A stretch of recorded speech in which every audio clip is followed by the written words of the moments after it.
Welcome back to Football Daily, where today we're talking about every single Premier League club.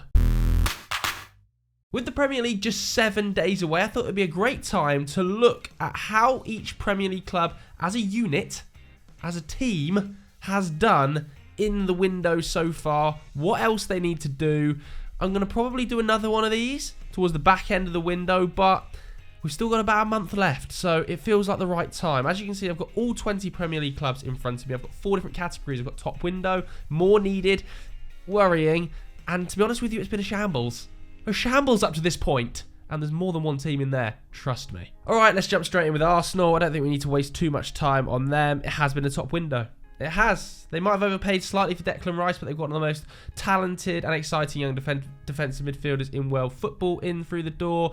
An overpayment on Havertz. We're not sure how they're going to be using him just yet, but Jurriën Timber, I think that's a bit of a bargain, to be honest with you. They've got good money for players going out the door, like Granit Xhaka as well.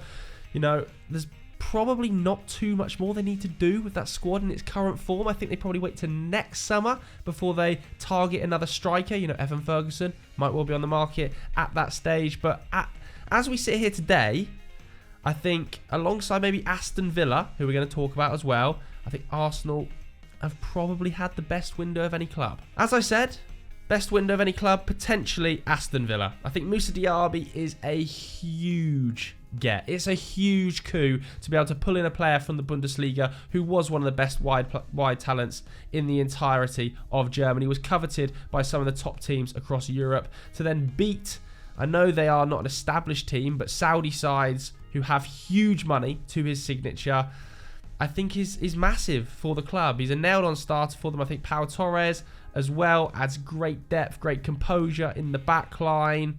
I think Yuri Tielemans on a free as well is smart business. And then they've also got good outgoings.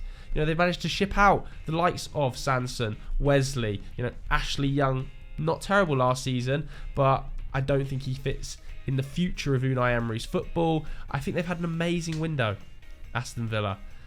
I really do. And I think they've actually got players for very decent fees. I don't think 50 million euros for Moussa Diaby is ridiculous. I think Tielemans on a free is obviously a bargain. I think Pau Torres, that seems like a great bit of negotiating. It's been a top window for Villa. For Bournemouth, I'm close to putting this in top window. I'm not going to, though. I'm going to say more needed just because they still haven't got the out-and-out Jefferson Lerma replacement through the door. You know, it seems more and more likely this week that Alex Scott is going to be joining the club for about £25 million from Bristol City. Another huge coup to get him, but he's not a midfielder in the same way Jefferson Lerma is. He's much more advanced. Some of the other players like Kirkes coming in, I don't know how they've managed to pull that deal off. Some of the signings Bournemouth have made since January, the likes of Dango Ouattara, Kirkes, you know, Traore, Alex Scott going to be coming through the door. That's serious business, man. That is serious business. Since the takeover, they are actually doing bits in the transfer market. As I said, I think they still need a central midfielder, so I'm not going to put them in top window. But it's been a great start with a month left. Next up, we've got Brentford, who again, I don't think top window. I think they probably need more. You know, Kevin Schade being confirmed as a permanent signing is a very, very good move. And I love the Nathan Collins signing for £23 million, making the most of, you know, Wolves, who are in financial difficulties. Mark Flecken obviously coming through the door as their new number one should David Raya move on. These are all really positive bits of business, but I still feel like with Ivan Toney's banned for 6 months, they probably need one more body up there. You know, Johan Visser and Burmo, Schade, all very, very good off-the-ball runners, but I think they missed Toney's physicality back to goal. I'm convinced that Thomas Frank will have a plan to deal with that for the next 6 months. And it just feels like the David Raya situation is kind of dragging. It's getting a bit boring. Every press conference they're talking about David Raya. In an ideal world, that would be sorted before the start of the season for Brentford, so I'm going to put them in more needed. Next up, we've got Brighton. I think I'm going to put it in more needed. I still think they need more midfield bodies. You know, McAllister is gone. Dahoud's through the door. Milner's through the door. I do believe they're going to lose Caicedo. I just think it's going to eventually happen. It's hanging over the club at the moment, isn't it? They've rejected multiple bids from Chelsea and a mystery club midweek. Let me know who you think that mystery club is that was bidding for Caicedo, or is it just the club? briefing the press, trying to bump that fee up a little bit. I really like the Verbrugen signing. I think he's probably going to start for them over Jason Steele, and it will allow them to get rid of Robert Sanchez if they can get a fee to Chelsea. That is just fantastic business because he didn't fit the way at all Roberto De Zerbi wants to play football. But they couldn't get Colwill back. Now, don't get me wrong, I think Igor is a really, really good signing, but I don't think he's got the ceiling that Colwill could go to. So I'm not massively convinced the midfield has improved. I think the centre-backs maybe got marginally worse with Igor versus Colwill, and I think Verbrugen is a good get. So maybe more needed for me. I still think they need midfield bodies. Next up, we've got Burnley. Again, I think more needed. I don't think it's worrying because they've actually got loads of business done. As you can see, loads of business done. Particularly like the signing of James Trafford. It's a big fee, but I think the way they're trying to go as a club, it makes sense. But still think they need the left back situation resolved. You know, they haven't replaced Ian Maatsen yet. That's a big hole. He was so effective for them both in forward areas and going backwards in the Championship. I also think maybe they need another central midfielder, and I'm not sure what's happening with Nathan Teller at this stage. Another player who was vital for them in the Championship. So a little bit of work to do, but definitely a good start for Vincent Kompany in the Prem. Chelsea. Oh, I'm kind of tempted to put it in worrying. You know, Nicholas Jackson in pre-season, I'm going to put it in worrying for now. Nicholas Jackson in pre-season has looked great. He looks like one of the bargain pickups of the summer in a striker market that is utter chaos. You know, United have gone out and spent 70 million on Rasmus Højlund. Nico Jackson for 30 odd looks an amazing pickup. And only a couple of videos ago, I was saying, I don't really understand. How is he going to fit into this side? How does he work with Brozier? Well, it looks like he's going to be the number 9 at the start of the season. He's had such a good pre-season campaign. And Kunku, obviously, an amazing pickup. But if I was a Chelsea fan, I'd be so worried about the midfield. Like, Mount's gone. Kovacic is gone. Kante's gone. Ruben Loftus-Cheek's gone. They haven't really got a midfielder in through the door to partner Enzo Fernandez. Like, Andre Santos has arrived at the club and looks like he's going to do a job in there. But Caicedo at this stage isn't done. By the end of the window, I don't think they'll be in worry because I think they'll sign at least 2 central midfielders. But as we stand here today, I'm shooting this on Wednesday the 2nd of August, so a couple of days before you guys are watching it, there isn't a midfielder through the door. And it is looking thin in there, so I would be a bit worried. The sun has literally just decided to come straight through the window, so in like the next 5 minutes, I think I might well be blinded. So if I suddenly turn into a ghost, apologies. Crystal Palace definitely have to go in worrying for me. There's just so much work needs to be done to this squad. I still think they need a right back. They certainly need a left winger to replace Wilfried Zaha, who was a massive contributor, not only in goals, assists, chances created, but his ability to drive the team up the field. Elise has been injured, so they probably need a backup right winger as well. I still think they need bodies in the midfield. You know, MacArthur and Milivojevic might have left the club and they've replaced him with Jefferson Lerma. Still think they're one body light in midfield. Backup left back potentially as well. I think there's work for Palace to do. I really think there's a lot of work for Palace to do. I mean, it's bordering on shambles. I'm going to leave it in worrying now because some of the teams in shambles have definitely had worse windows. Next up, we've got Everton. I think also worrying. Has to be worrying because of the lack of strikers being signed. I know that Yusuf Shamiti has come through the door now from Sporting for 13 or so million pounds, but extremely young, 19 years old, you know, very, very little top level experience. Profiles a little bit like Dominic Calvert-Lewin, who is kind of slowly being eased back into pre-season work, but they need 2 senior strikers. They let Ellis Sims go and they've signed Shamiti, who probably feels like the Ellis Sims level. They need some forwards, like Danjuma's come through the door. Ashley Young's come in as a sort of ageing auxiliary fullback come winger. But they need players, man. They need midfielders, but badly they need goals. And so far, they haven't got them. So I would be worried. At Fulham, again, I would be worried. I really would. I know that the Willian deal has seen him come back to the club, but then I've seen reports this week from Fabrizio that Al Ahly still want to sign Willian. So, does he end up leaving the club? Mitrovic still potentially could leave the club to Saudi if they meet that massive fee. There was the rumours that Marco Silva might leave the club. He's now going to be staying.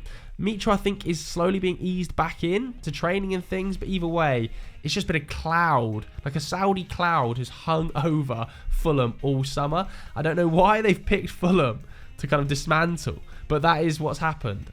I think Raul Jimenez is an okay signing, but his goal record since the injury has really dried up. Calvin Bassey is a good signing, in my opinion, a definite starter for Fulham, but coming off the back of a poor season at Ajax, so his confidence is going to be low.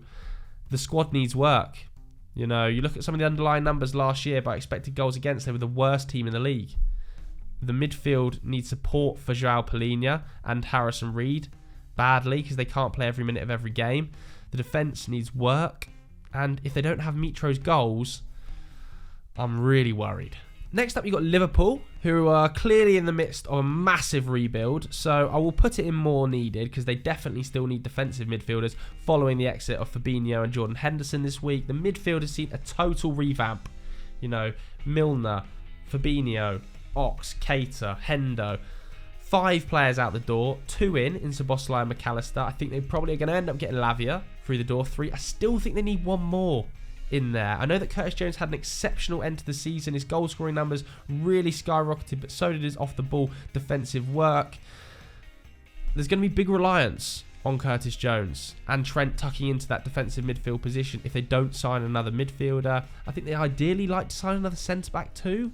Whether the budget's there, I'm not too sure. So there's definitely work needed, but Szoboszlai and McAllister are fantastic signings. I think Dominic Szoboszlai is going to be one of the standout signings of the season. Luton, I think more needed. I think they've probably got the goalkeeper sorted. They definitely needed to get that goalkeeper situation sorted, didn't they? I still think they need goals up front. I still think they need another striker. They've signed lots of players, Luton, and to be fair, let's give the recruitment team at Luton some credit, because that recruitment team's taken them from the Conference to the Premier League. So there's nothing to say that some of the signings they've made, the more unknown names, aren't going to pop. But what they have done well, Luton, I think, is cover themselves with the signings of players like Ryan Giles, that if they drop back down to the Championship, they'll have an extremely competitive squad again. I think there's work to be done, but I honestly think some of the hammering of them online has been incorrect. Manchester City then, they've bought in Josko Gvardiol and they've bought in Mateo Kovacic, but they've obviously lost Gundogan. They're kind of covering that semi to a level with Kovacic. Don't think he covers the goal output. There's going to be a bit more reliance on Phil Foden to contribute in that area, I think. But they haven't replaced Mahrez yet. So I've put them in more needed. I still think they will replace Mahrez. It's going to be interesting to see with who. Is it going to be Doku? You know, potentially it could be Michael Olise if that injury problem isn't as bad as first feared. That's going to be a really interesting decision made by Pep Guardiola. Maybe he doesn't sign anyone and he just shifts Phil Foden out there. I can't wait to see what goes on there, and I can't wait to see Josko Gvardiol. 90 million euros. It's a huge fee, but he is probably, alongside William Saliba, the best young central defender in world football. It would be top window, wouldn't it, if they hadn't lost Gundogan and Mahrez, because I still think Gundogan had so much to contribute, and they clearly wanted to keep him at the club, but Gvardiol pushes them close, man. Manchester United, I think more needed. I still think they potentially need another striker. I know that Højlund's come through the door for a massive fee, and I'm extremely excited about that. But, you know, it's just him and Martial. Martial's injury record is incredibly patchy. So I kind of feel like another striker's needed. And with the midfield sales that are expected in Fred, Donny, they have to get another midfielder through the door. A controlling presence at the base of midfield who's also aggressive. Feels like Amrabat is a very natural fit. But all of the reports with Amrabat seem to be stemming from Italy. Haven't seen too many reliable English journalists reporting Manchester United are a long way down the line with that one. I think Sofiane Amrabat would be a really good pickup, but I do think United need more from this window. I also think Newcastle probably need a little bit more. Surprised they haven't signed a left back yet. I think Dan Burn did an amazing job last season as an auxiliary left back, but I would be surprised not to see them bring in a young, talented left-back. I know they're going for Livramento in the right-back role, obviously to deputise from Kieran Trippier, and they've had £30 million bids knocked back. I think Southampton want close to £40 million for him coming off the back of an ACL injury. It is a risk. And I also think they need a centre-back with some pace. Now, Botman's not slow, but I've seen the links to the likes of Jean-Claire Todibo. I think if they could bring in a centre-back with some pace and another left-back, alongside Tonali and Harvey Barnes, it'd be a really, really good window. It would be up there, probably in around top window for me. Nottingham Forest also need more, don't they? Because they haven't got the goalkeeper situation sorted. Maybe need another striker as well to support our Niyi. Obviously, I really like Anthony Elanga. I think in transition, which is where Forest thrived towards the back end of the season with the likes of Brennan Johnson, Morgan Gibbs-White, he's going to be perfect, hard-working, transition-based player. The midfield structure finally seemed a little bit more settled at the end, and Forest obviously signed so many players last window.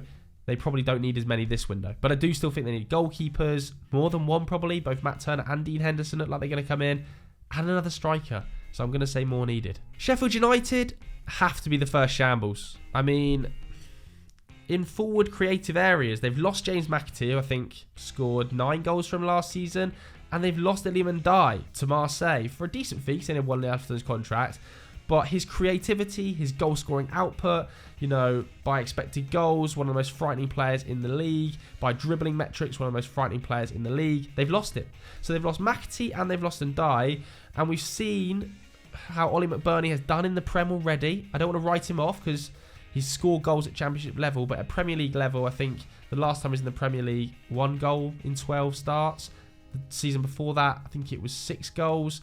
So where are the goals coming from? I think there's a lot of work to be done at Sheffield United. I really do. Without Ndiaye, I think this window has been poor so far. They need forward operators. I think they need cover in midfield. We spoke on Sunday Vibes when we were talking about keeping your club in the Premier League, about signing another centre-back. It looks like Trusty's coming through the door. Another unproven Premier League operator. Yeah, I don't know. I feel like they haven't got enough bodies in. Luton, for instance, have got loads of bodies through the door. Forest, when they first came out, loads of bodies through the door. Burnley got loads. Sheffield United just don't feel like they've done enough business. And then they've lost Ndiaye as well.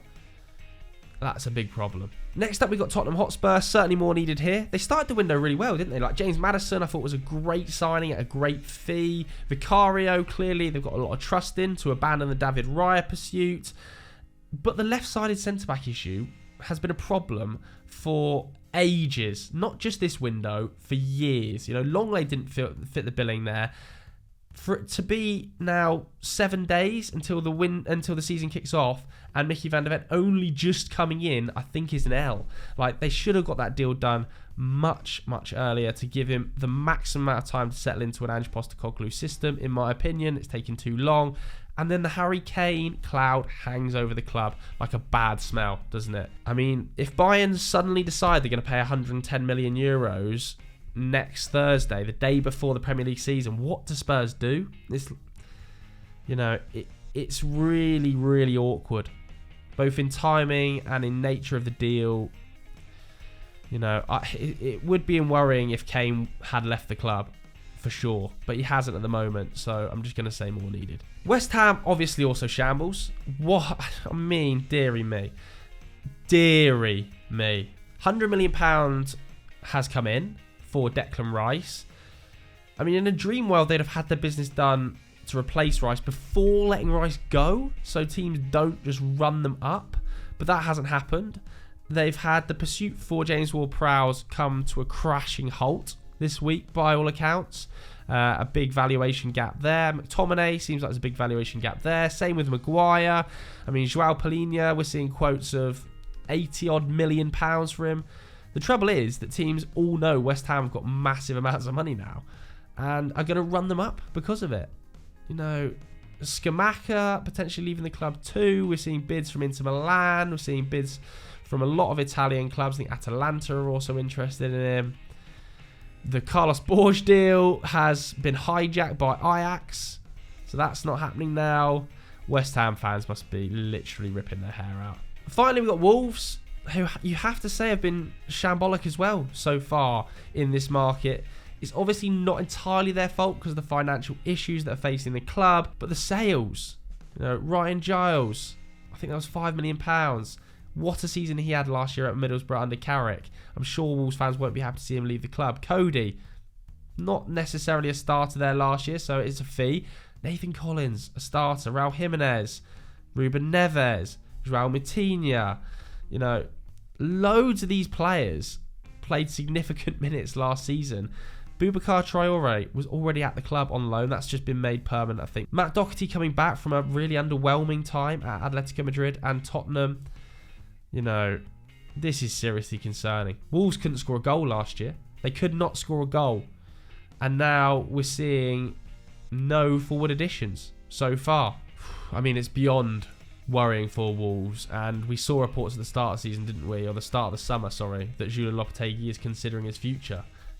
It's no wonder that that is the case. So there we go. There's my tier list of how each Premier League club is doing so far. Obviously, plenty is going to change between now, Wednesday the 2nd of August, and the end of the transfer window. I'm going to do another one of these towards the end of the transfer window. Hopefully, I'll get some pundits like we did last year with Cara and Nev on the show to do it with me. If not, I'll do it myself. I want to hear from you guys at home. How do you think your club is getting on? Is there anything you disagree with me about? Let me know in the comments below. If you like this video, hit the like button, obviously. Subscribe to Football Daily. We'll catch you next time.